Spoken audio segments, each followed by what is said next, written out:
नमस्कार, मैं वंदना कोरपाल। आज आपके बीच में लेके आई हूँ एक ऐसी शख्सियत जिसने दुनिया की ऐसी बुलंदियां प्राप्त की जिसे पाना मुश्किल था थोड़ा, लेकिन नामुमकिन नहीं था। कहते हैं अगर निश्चय दृढ़ हो तो भगवान भी आपको राह दिखाता है। जहाँ चाह वहाँ राह। Where there is a will, there is definitely a way। Navdeep Kaur एक ऐसी शख्सियत जो 2 साल पहले गिरने के कारण और जबरदस्त बैक इंजरी के कारण 3-4 महीने बिस्तर पर रही और डॉक्टरों ने कह दिया कि इसका चलना मुश्किल होगा। लेकिन देखिए कुदरत का करिश्मा और इनका हार्डवर्क, ये सिर्फ चलना नहीं सीखी बल्कि दौड़ी, और ऐसा दौड़ी कि बस दुनिया देखती रह गई। लेकिन आपको मैं बताऊं, ये यंगेस्ट आरजे थी। ये 6 साल की उम्र में इसने ऑल इंडिया रेडियो में एक प्रोग्राम प्रस्तुत किया था, ऑल इंडिया रेडियो सूरतकल में। ये भी एक मिसाल थी और तब से लेके अब तक ये बस ऊंचाइयों को प्राप्त करती जा रही है। हाल ही में गोवा में हुआ एक इवेंट मिसेस सुप्रा नेशनल में नवदीप ने 25 विश्व सुंदरियों को पछाड़ते हुए फर्स्ट रनर्स अप का खिताब जीता। ये खिताब जीतना थोड़ा मुश्किल तो था, लेकिन नवदीप ने हार नहीं मानी। उसने तय कर लिया था कि अगर मैं पंजाब को रिप्रेजेंट कर रही हूँ तो मैं जीत के ही आऊंगी। इतनी कठिनाई के बावजूद ये एक सिंगल मॉम है और एक ड्रग कंट्रोल ऑफिसर है। एक छोटी सी बात नहीं है, बहुत ही जिम्मेदारी का काम है। लेकिन नवदीप को इन दोनों चीजों को बैलेंस कैसे करना है बखूबी आता है। ये औरत एक मिसाल बन के रह गई है और आने वाली पीढ़ियों के लिए भी एक मिसाल है। काफी लोगों को इनसे प्रेरणा मिलने वाली है, ये मेरा दावा है। आइए मिलते हैं हम हमारी विश्व सुंदरी से, miss Navdeep Kaur. Thank you. और आपको एक और बात बता दूं, ये सिर्फ एक होम मेकर नहीं है, ये एक फूड ड्रग इंस्पेक्टर भी है जो आजकल फतेहगढ़ में पोस्टेड है। नमस्कार, आपका बहुत बहुत स्वागत है इस प्रोग्राम में नवदीप। Thank you. सबसे पहले तो ये मुझे अपनी पर्सनल विक्ट्री लग रही है क्योंकि ये मेरी छोटी बहन जैसी है और बेटी जैसी है। आप कुछ भी कहिए जी। नवदीप जी, बताइए आपका सफर, बताइए पिछले 2 सालों का सफर। हाँ जरूर, मैं बताना चाहूंगी। ये सफर स्टार्ट हुआ था पिछले साल, जब मुझे ड्रग कंट्रोल ऑफिसर तो थी, तो मुझे इन्होंने अप्रोच किया कि आपको मिसेस इंडिया के लिए आना चाहिए। तो पहले तो मैंने कहा नहीं नहीं, ड्रग कंट्रोल ऑफिसर इतना काम होता है मेरे पास, तो मैं कैसे मैनेज करूंगी दोनों चीजें। तो वो लोग मेरे को फॉलो करते रहे और फिर मेरे को अचानक से ना एक झटका सा लगा कि लाइफ में इतना कुछ कर लिया, काम भी कर रही हूँ, बच्चे को भी देख रही हूँ, पेरेंट्स को भी देखना है, मोनोटोनस लाइफ हो गया, नवदीप गायब हो गई। तो मुझे लगा कि नवदीप को वापस पाना है। तो फिर मैंने एकदम से पता नहीं क्या सोचा, मैंने कहा देखी जाएगी, ओके यस मेरे को आना है। तो फिर मेरे को लगा, जब मैंने हाँ बोल दी ना, फिर मुझे रियलाइज हुआ कि ये बहुत बड़ी बात थी कि मैं अपने पंजाब को रिप्रेजेंट करने जाऊंगी और वहां पे अगर मैं जीत गई तो मैं इंडिया को रिप्रेजेंट करूंगी। जब वो रियलाइजेशन हुई, फिर मेरी मेहनत स्टार्ट हुई कि हाँ मुझे करना है इसके लिए। नवदीप, मैं आपसे एक बात पूछना चाहूंगी। जब मैं आपसे पिछले साल मिली थी तो आप कुछ थोड़ी सी भारी थी, sorry for my words, but आप ओवरवेट थी। लेकिन ये भी एक मिसाल है, मैंने आपको देखा, आपने कम से कम 10 से 12 केजी वजन अपना घटाया है। ये भी एक मिसाल। आप बताइए अपने दर्शकों को आपकी थोड़ी डाइट के बारे में। हाँ, जो डाइट है, मैं तो कहूँगी हर किसी को हेल्दी रहना चाहिए, क्योंकि आजकल के टाइम में जैसे लाइफस्टाइल डिजीजेस हो रहे हैं, क्योंकि हम जंक खा रहे हैं, हेल्दी नहीं खा रहे हैं, डायबिटीज वगैरह है, वो सब हमारे खाने की वजह से है। तो माइलेट्स बहुत बड़ा पार्ट है। तो हम इतना ज्यादा वेट पे जोर दे देते हैं ना कि हम अपने माइलेट्स भूल गए। हमारे बुजुर्ग माइलेट्स खाते थे कितने, मतलब 100 की एज में भी वो रनिंग करवा लो, उनसे कुछ वेट उठवा लो, वो उठा लेते थे। आजकल के बच्चे भी नहीं उठा पाते हैं। तो मैंने माइलेट्स पे चली गई थी, मैंने बिल्कुल वेट छोड़ दिया। उसकी जगह माइलेट्स की आटे की रोटियां, पोहा, बेसन, रागी, ज्वार, बाजरा, उसकी रोटियां मैं खा रही थी, स्प्राउट्स खा रही थी। ये तो मैं अपने यंगस्टर्स को बोलना चाहूंगी, प्लीज हेल्दी खाना शुरू करो, स्पोर्ट्स में आगे जाना है, अपनी लाइफ में आगे जाना है। अब मुझे अब ये बताइए, चलिए मिसेस इंडिया तो पिछले साल हो गया, जिसके बारे में हम आज बात करना चाहते हैं, ये है जी। बहुत बड़ी ख्याति जो आपने प्राप्त की है। जी। ये है मिसेस वर्ल्ड। Yes. आप मुझे ये बताइए कितने देशों की सुंदरियों ने इसमें भाग लिया? मैम 25 कंट्रीज थी, अरे वाह। जिसमें से 12 कंट्रीज शॉर्टलिस्ट हुई थी फिनाले के लिए। जी। तो फिनाले हमारा 5 दिन चला था, क्योंकि जो हम स्टेज पे वॉक देखते हैं ना, वो एक लास्ट पार्ट होता है, 10% ऑफ द कंपटीशन मार्क्स। हाँ। जो पीछे बहुत सारे बैकग्राउंड में मार्क्स होते हैं, हमारे रिप्रेजेंटेशन राउंड होता है, जिसे फोरम राउंड कहते हैं। उसमें हमारे पास टॉपिक था आई एम इनफ, मैं काफी हूँ।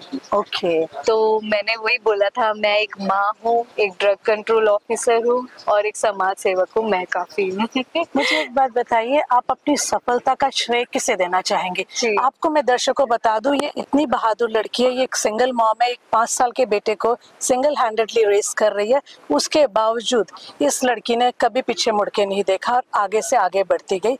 पर आपकी सफलता के पीछे कोई तो होगा जिसने आपको पुश किया, that required push which was essential. Yes ma'am, सबसे पहले तो मैं अपना सफलता का क्रेडिट ऑफ कोर्स मेरे पेरेंट्स को देना चाहूंगी, मेरे छोटे से बच्चे को देना चाहूंगी, क्योंकि उसने पुश नहीं देता ना कि कोई बात नहीं मम्मा आप करो, मैं ठीक हूँ, तो शायद मैं नहीं कर पाती, मेरा बैक ऑफ द माइंड वही चलता रहता।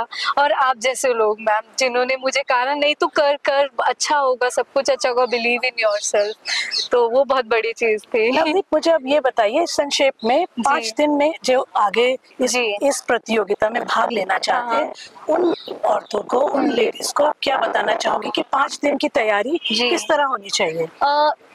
सबसे बड़ी बात इस पेजेंट में होती है, आपको खुद बी योरसेल्फ, क्योंकि जो आपका बेस्ट वर्जन वो आप खुद हो। जब तक आप अपने आप को पूरा प्रेजेंट नहीं करोगे ना, मैं एक ऐसा इंसान हूँ, क्योंकि हर कोई यूनिक है अपने काम में, तो आपको अपने आप को अच्छे से प्रेजेंट करना चाहिए, ताकि आपकी क्वालिटी उनको दिख सके कि आप कैसे इंसान हो। वो 5 दिन में यही चेक करते हैं मैम। हमें एक जिसने मेरा बैगेज उठाया होगा उसने भी मार्क्स दिए हैं, जिसने मुझे खाना खिलाया होगा उसने भी मार्क्स दिए हैं, हेल्पर ने भी मार्क्स दिए हैं, उन सबके मार्क्स काउंट होते हैं। ये जो ब्यूटी पेजेंट्स होते हैं, आप किस तरह से लोगों के साथ, क्योंकि मैम हमारा जो कंपटीशन था उसमें मिस हैपनिंग हो गई थी। जिस दिन हमारा कंपटीशन स्टार्ट होना था, जस्ट उससे एक दिन पहले रात को उनका बस एक्सीडेंट हो गया था। अच्छा। जिसमें उनका पूरा स्टाफ, जिसने मैनेजमेंट हैंडल करना था या मेकअप आर्टिस्ट थे, वो सब उसमें थे and they were badly injured.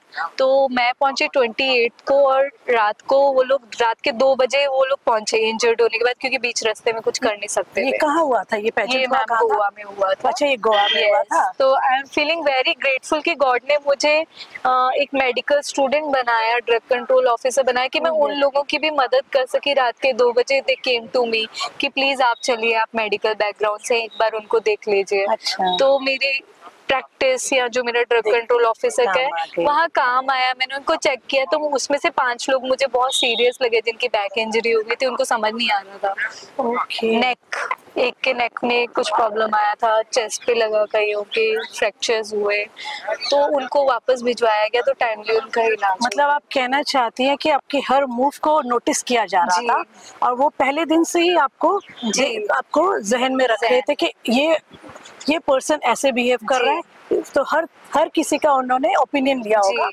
अब मुझे ये बताइए कि कहते हैं कि ऐसे कंपटीशन में राइवलरी बहुत होती है, तो ये हेल्दी राइवलरी थी कि आप लोग सच में एक दूसरे के लिए रूट कर रहे थे? मैम हेल्दी राइवलरी कहूंगी, क्योंकि दूसरी कंट्रीज से भी जो लड़कियां आई थी ना, बहुत स्वीट थी। एक दूसरे को हम सपोर्ट कर रहे थे। किसी को अगर कुछ बीच में नहीं आता है या उसको कुछ हेल्प चाहिए, तो हम उसको बता रहे थे कि नहीं ऐसा करो, क्योंकि लैंग्वेज बहुत बड़ा बैरियर था, कईयों को इंग्लिश भी नहीं आती। आप मुझे बताएंगे कौन कौन सी वो सुंदरियां थी जो टॉप 12 में पहुंची थी? कहाँ से आई थी वो? किस किस देश को रिप्रेजेंट कर रही थी? Russia, Siberia, Tatarstan, Ural, PFO और बहुत सारी ऐसी कंट्रियां। अरे वाह। तो they were from different parts of the globe.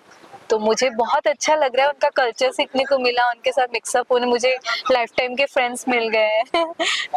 अब मुझे आप ये बताइए, आपका आगे क्या करने का इरादा? आप इस क्राउन को किस तरह से इसको समाज की सेवा करने में इस प्लेटफॉर्म को यूज करेंगे? मैम मुझे लगता है ये बहुत बड़ा प्लेटफॉर्म है, क्योंकि आजकल के जो यंगस्टर है ना, वो सोशल मीडिया हो गया या इन्फ्लुएंसर्स हो गए या एक्टर्स हो गए, इनसे बहुत इन्फ्लुएंस्ड होते हैं जल्दी। पेरेंट्स घर पे बोलेंगे ना, बेटा ये नहीं खाना, ये नहीं करना, तो नहीं मानेंगे, घर की मुर्गी दाल बराबर। लेकिन एक अगर इन्फ्लुएंसर उनको कुछ बोलता है तो वो सुनते हैं ध्यान से, तो इसीलिए मैं एक एज ए इन्फ्लुएंसर या रोल मॉडल की तरह काम करना चाहती हूँ। सबसे पहले मेरी जैसे सिंगल लेडीज के लिए जो हिम्मत छोड़ देती है कि नहीं मेरी लाइफ में तो सब खराब हो बिल्कुल गया, अब सही। मुझे कुछ करना नहीं है, मेरी तो जिंदगी खत्म है। जिंदगी नहीं खत्म है, आप जिंदा हो, भगवान ने आपको लाइफ दी है। अभी शुरुआत है जी मैम, अभी कई मकाम हाँ, हासिल करने बाकी हैं। जी सबसे बड़ी तो आपकी खुद की लाइफ है। जब तक आप खुद को ही वैल्यू नहीं दोगे, कोई और क्यों देगा। बिल्कुल सही। अब मुझे आप ये बताइए, आप ये जी। जो वर्क, आपका जो प्रोफेशनल वर्क है, आप बहुत बड़ी पोजीशन पे है, आप एक ड्रग कंट्रोल ऑफिसर है, जी। जो कि पंजाब की आजकल बहुत जरूरत है जी। इस पोजीशन की।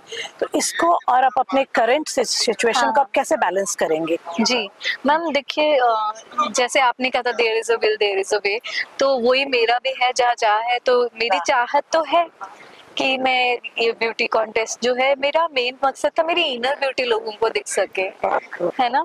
तो उसी के साथ में मैं ड्रग को बैलेंस कर रही हूँ, क्योंकि एक तो ब्यूटी पेजेंट की वजह से मैं अब बच्चों को इन्फ्लुएंस कर पाऊंगी जो मेरे ड्रग कंट्रोल ऑफिसर की जॉब में काम आएगा, कि ड्रग्स की तरफ ना जाए। क्योंकि मेरे ख्याल से इंडिया में मेन प्रॉब्लम क्या हुई है, हम सप्लाई चेन तोड़ेंगे उससे काम नहीं होगा, हमें जो डिमांड चेन है वो तोड़ने की जरूरत है। मतलब हमें बच्चों को, अब बच्चों को अगर पता होगा ना ये जहर है, मुझे नहीं खाना, मैं मर जाऊंगा, तो वो नहीं खाएगा। तो वही उनको समझाने की जरूरत है। तो शायद हमारे जैसे बहुत से लोग हैं, अगर हम सब मिलके बच्चों को ये समझा पाए तो शायद ये चीज, ये प्रॉब्लम इंडिया से, वर्ल्ड से, हर तरह से खत्म हो जाए। हाँ नवदीप, अब आपको देख के आपने एक उदाहरण सेट कर दिया। अब आपको देख के पंजाब की कई औरतें इस राह पर चलना चाहेंगी। वो भी चाहेंगी कि वो भी इस तरह का खिताब में हिस्सा ले और जीत के आए। तो उनके लिए आप क्या सजेशन देना चाहेंगी उनको? How should they go about it? जी सबसे पहले तो मैम मैं यही कहना चाहूंगी, have courage to believe in yourself and have the courage to live your dreams. क्योंकि जिंदगी मैम बहुत छोटी है,